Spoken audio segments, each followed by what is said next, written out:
放學鐘響起啦，3年乙班嘅課室即刻變成戰場。小明好似閃電咁樣執書包，將所有嘅書啊、功課啊、文具啊係咁塞晒入去，仲有半塊曲奇餅喺入面添啊！班長小美皺住眉咁樣同小明講：你張凳下面仲有本圖書啊！但係小明聽唔到啦，因為佢已經衝咗出課室，即刻跑咗去操場度踢波啦。課室入面剩低小美同埋新同學小欣，望住成地都係書同埋好零星散落嘅鉛筆，兩個女仔不禁嘆咗一口氣啊！第二日落堂嘅時候，小明就發現大件事啦。佢大聲咁嗌：我本數學作業唔見咗啊！老師聽日要檢查噶。於是乎，成班同學仔一齊幫手揾晒成間課室，每個人都將佢哋自己嘅書包抄完又抄，都係揾唔到啊！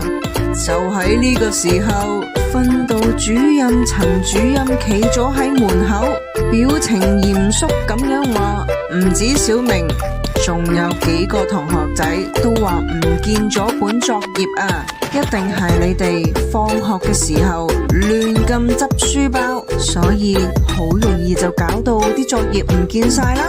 呢個時候，小美就舉手啦：陳主任，其實只要大家都識得執書包嘅技巧，放學之前好好地執書包，就唔會唔見作業噶啦。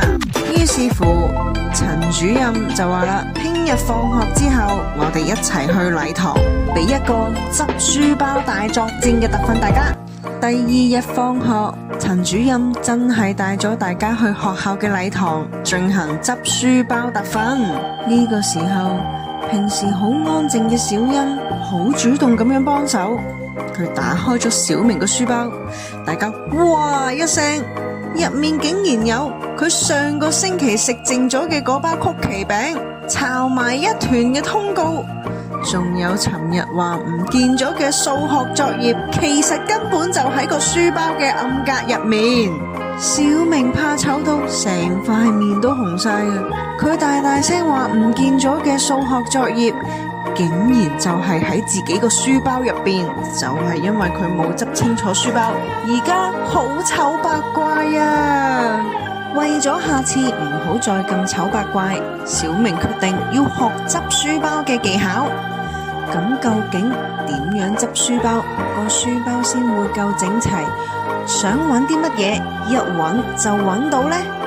小朋友記得留意下星期嘅講故事時間啦！